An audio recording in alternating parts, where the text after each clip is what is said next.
It is not possible for state government to provincialize the college. It is a unique power of our Bodoland and leading by Mr. Pramod Borosa. खुलुमबाय जोंनि बर' हारिनि आदै मादै आदा बाजै फंबाय बिनानावमोन लोगोसे बर' हारिनि आंगो लोगोफोर मिस्टार बिक्रम दैमारिनि सोमोन्दै माखासे बाथ्रा क्लियर स्टेट होनो लुबैदों बिथाङा जोंनि बर' हारिनि आइमोन आफामोन आरो आदैमोन मादैमोन बाजैमोनखौ लानानै गोबां लिड आरो मिस इनफरमेशन होगासिनो दं मानगोनां प्रमोद बर' सारनि जि दैदेननाय बिथांनि सरकारा एसेबां पावार मोनदों बै पावारखौ बिथाङा साइडआव दोननानै बिथाङा मिसलिड खालामगासिनो दं 10टा कलेजखौ लानानै बिथाङा माखासे मिसलिडिं होगासिनो दं रायजो राजाफोरखौ जाय थार बाथ्रा बेखौ बिथाङा बुङालासिनो बेखौ गोरोन्थियै रायजो राजाफोरनि सिगाङावहाय बामसावनाय टारगेटखौ जों नुनो मोनदों बामसावदोंबो बिथाङा गामि गामि थांनानै माखासे ससियेल मिडियायावहाय प्रेस मिट होनाय बाइट होनाय भिडिअ बानायनाय बेफोरखौ जों नुनो मोनदों स' आं बेखौ क्लियर स्टेट होनो आखायाव लादों मानगोनां जोंनि बर' हारिनि रायजो राजा नोंथांमोन बिथाङा माखासे गोबां गोरोन्थियै बुजिदों जानांगौ स' बिनिखायनो मोजाङै फुल इनफरमेशन लानानै माखासे बाथ्रा स्टेट होनाया मोजां दिनै 10टा कलेज बै 10टा कलेजखौ जोंनि आसाम सरकारा जोंनो मा होनदों मोनसे गोहो होदों सेन्ट्रेल सरकारा जोंनो मोनसे गोहो होदों 2020 मायथाइनि सिगां जोंनि बड'लेण्डआवहाय जोंनि बड'लेण्ड सरकारा खुद गोहो गैयामोन सरकारा जे मा होनदों कलेजखौ गभर्नमेन्ट खालामनो हानाय नाथाय 2020 मायथाइनि 27 जानुवारियाव जेब्ला मानगोनां प्रमोद बर' सार आरो बिथांमोननि दैदेनगिरि बिथांमोना ज' जानानै जेब्ला एकर्ड खालामदों 6.3 दफा मथे बिटिआरआव गोहो दं जे खुद बिटिआरनि सिङाव थानाय डिग्री कलेजखौ प्रभिन्सियेलाइज खालामनो हानाय माइट बी जानो हागौ 2017 एक्ट हिसाबै आसाम गभर्नमेन्टआ प्रभिन्सियेलाइज खालामनो हाया दै आसाम गभर्नमेन्टआ प्रभिन्सियेलाइज खालामनो हाया बाट नट फर बिटिआर नट फर बिटिसि बिटिसिआ ओरैबायदि बा बिटिआरआ ओरैबायदि मानगोनां प्रमोद बर' सारनि दैदेननायाव बा बिटिआरआ ओरैबायदि गोहो जादों दायो जे बिथांमोननि एकर्ड खालामनायनि दारै 6.3 दफा मथे बिटिआरआ बा बिटिसिआ मोनसे पावार मोनदों जे खुद बिथांमोनहा कलेजफोरखौ प्रभिन्सियेलाइज खालामनो हानाय दा 10टा कलेजआ बिटिआर गभर्नमेन्टनि दारै प्रभिन्सियेलाइज जुदि खालामोब्ला नोंहा मा आपत्ति दं बिक्रम दैमारि नोंहा मा नुकसान जाखो दिनै आसाम गभर्नमेन्टआ जायखौ हाया बैखौ जोंनि मा होनदों बड'लेण्ड गभर्नमेन्ट दानि मानगोनां प्रमोद बर' सार दैदेननाया हायो बिथांनियाव नाय भिडिअखौ मोजाङै क्लियारै नायफिन आं जुदि नंखाय बुंदोंबा गावनो खुद बेवहाय बुंदों नाथाय रायजो राजाफोरखौ ब्लाइन्डलि माने डाइरेक्सनाव लांनो थांदोंमोन नाथाय बिथांनि पइन्टआव नाय एन्सारा बेयावनो दं बिथाङा गावनो बुंदों आसाम गभर्नमेन्टआ हाया नाथाय बिटिआर गभर्नमेन्टआ हायो बिटिआर गभर्नमेन्टआ हायो स' नंगौ जोंहा दा बेबायदि गोहो मोनदों मानगोनां प्रमोद बर' सारा बेबायदि गोहोखौ लाबोनो हादों 2020 मायथाइनि सिगां हाग्रामा महिलारि बिथांनि दैदेननाय समावहाय नोंनि दैदेनगिरि एबा हाग्रामा महिलारि नोंनि बस जाय आं नोंथांखौ बुंगोन सासे नोंथाङाथ' दा कन्ट्रेक्टरनि एसोसिएशन प्रेसिडेन्ट बेबायदि हिसाबै गिदिंगासिनो दं नाथाय जों इनडाइरेक्टलि नोंथांनि सिंनि बाथ्राफोरखौ जों मिथियो नोंथाङाथ' मोनसे राजखान्थि दोलोनि जानानैसो नोंथाङा गिदिङोदां नोंथांनि पइन्ट अफ भिउखौ जों नुबाय थायो नङा होमबा स' बे हिसाबै आं बुंगोन हाग्रामा महिलारि सारनि दैदेननाय समाव बे गोहो गैयामोन मिस्टार बिक्रम दैमारि आदा नाथाय मानगोनां प्रमोद बर' दैदेननाय सरकाराव बे दं बे गोहोआ दं दा 6.3 दफा मथे बिटिआर गभर्नमेन्टआ मा होनदों प्रभिन्सियेलाइज खालामनो हायो बड'लेण्डनि सिङाव थानाय कलेजखौ आरो एसअपिडिनि दारै स्टेट गभर्नमेन्टआ बै बे प्रभिन्सियेलाइज खालामनायनि थाखाय फान्डखौ होगोन बिटिआर एकर्डनि दारै दा बेबायदि फेसिलिटिसखौ मानगोनां प्रमोद बर' सारा लाबोदों नोंहा मा आपत्ति दं मिस्टार बिक्रम दैमारि नों गोबां जायगायाव ओरै गिदिं गिदिं बे सोमोन्दै बाथ्राखौ बुंगासिनो दं नाथाय आं नोंनि बाथ्रा बुंनायखौ नुनो मोनदों जे नोंथाङा रायजो राजाफोरखौ मिसलिड खालामनो थाखाय टारगेट खालामनानै बे भिडिअ बा माखासे ससियेल मिडियायावहाय आगारदों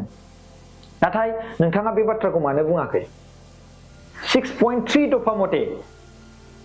2017 बा बे समावहाय आसाम एजुकेशन एक्ट हिसाबै बेखौहाय बानायदोंमोन जानो हागौ जे आसाम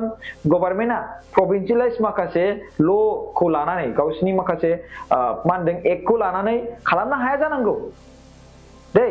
नाथाय बिटिआर गभर्नमेन्टआथ' नङा बिटिआर गभर्नमेन्टआ हायो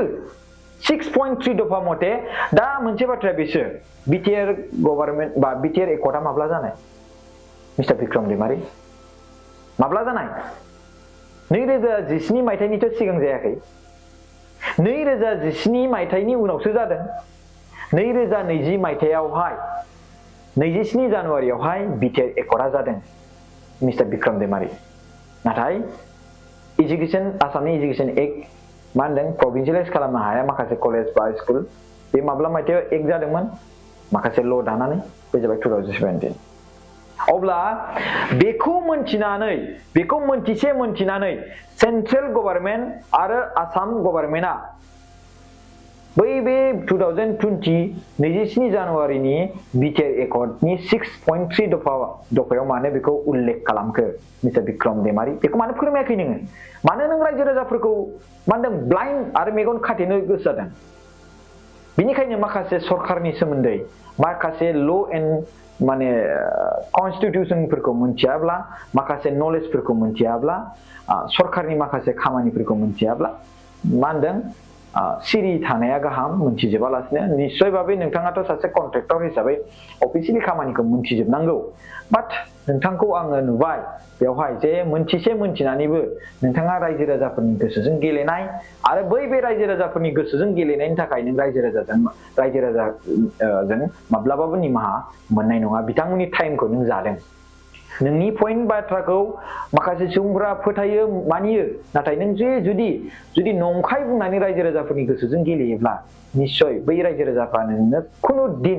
टाइम आरो होबावनाय नङा नोंनि थाखाय आरो नोंनि मा होनदों भिडिअनि थाखाय बा नोंनि मिथिं दावथिंनि थाखाय नोंथाङा मिसलिड खालामदों मिस इनफरमेसन नोंथाङा गाइड खालामदों रायजो राजाफोरनि गोसोजों नोंथाङा गेलेदों मिथिबायना मिस्टार बिक्रम दैमारी दा खोथाया जाहैबाय रायजो राजाफोर बिथाङाथ' बेबायदि बाथ्रा बुंनायखौ जों नुबाय थादों दा नोंथांमोननि आं सिगाङाव क्लियर स्टेट होनो लुबैदों बिटिआर एकर्डनि दारै 2020 मायथाइ 27 जानुवारिनि दारै बिटिआरआ ओरैबायदि पावार फैबाय it is unique power of our Bodoland and leading by mister Pramod Boro' sir बिथांनि दैदेननाय सरकारा मोनसे गोहो मोनदों जे बै गोहोआ हाग्रामा महिलारि दैदेननाय साननि समाव गैयामोन जे दायो बड'लेण्डआ ओरैबायदि गोहो मोनबाय जे काउन्सिलानो मा होनदों कलेजखौ प्रभिन्सियेलाइज खालामनो हायो आरो बै प्रभिन्सियेलाइज खालामनायखौ फान्डिंखौ स्टेट गभर्नमेन्टआ होगोन it's unique and it is good news for us जों गासैनिबो थाखाय नाथाय बिक्रम दैमारी बिथाङा जोंनि रायजो राजाफोरखौ मिसलिड खालामनानै पलिटिकेलि एजेन्डा लानानै रायजो राजाफोरनि सायावहाय मा होनदों बेले बेजे खालामनाय आरो मिस इनफरमेसन होनाय बे गोबां जोंनि थाखाय मा होनदों खैफोद आरो बेफोरबायदि सम जाग्रा बेफोरबायदि मानसिफोरनि गोसोजों गेलेग्रा सुबुंफोर जों जानगाराव थानाया गाहाम रायजो राजा नोंथांमोन आं बुंबायना बिथांनि बुंनाय बिथांनि मा होनदों आरटिआइनि होनाय बिथाङा आरटिआइ होनासो मोनदों बेयाव नोंथांमोना उल्लेखाव नुगोन 2017 एक्ट हिसाबै आसाम गभर्नमेन्टआ खालामनो हाया नाथाय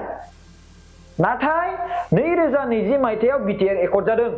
आरो बेवहाय उल्लेख खालामदों जोंनि 10टा कलेजआ बै बे पावारजों बै बे गोहोजों प्रभिन्सियेलाइज खालामनो हायो जोंनि बिटिआर गभर्नमेन्टआ आरो बिनिखायनो खालामबायबो आरो माखासे पस्टबो होबाय 259 था आरो बिनि गेजेराव बेनि फान्डिंखौ स्टेट गभर्नमेन्टआ होगोन आरो जोंनि मानाव गेदेर प्रमद बर' सारा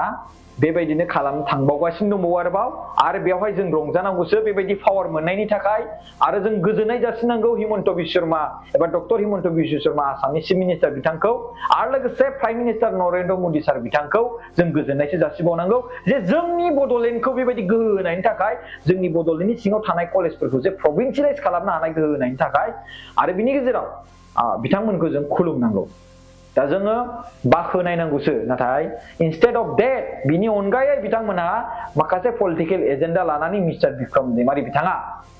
मा होनदों सरकारनि सोमोन्दै सरकारनि माखासे पलिसिनि सोमोन्दै बारा मोनथिया हसिया आबुं जाबुं रायजो राजाफोरनि सिगाङाव बाथ्रा बुंनायनिफ्राय जानगाराव थानांगौ आरो रायजो राजानि समखौ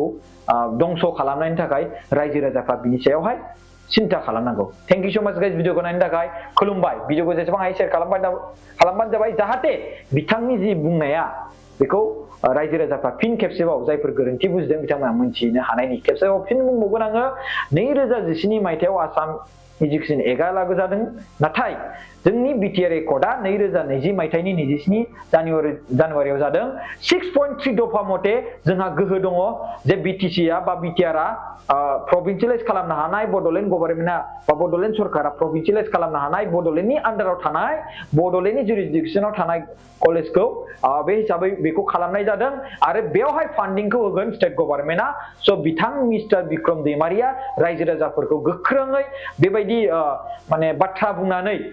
मानदों थगायनाय सिस्टेमै बा ब्लाइन्डलि फोथायहोनो नागिरनाय कनफिउजनाव दोननाय माखासे बाथ्रा बुंनायनिफ्राय जानगाराव थानांगौ। मानसिफ्रा गोबां बिथांनि पॉइंट अफ भिउफोरखौ नायो आरो मोजां मोननानै खोनासङो जानांगौ नाथाय बेफोरबायदि चान्स लानानै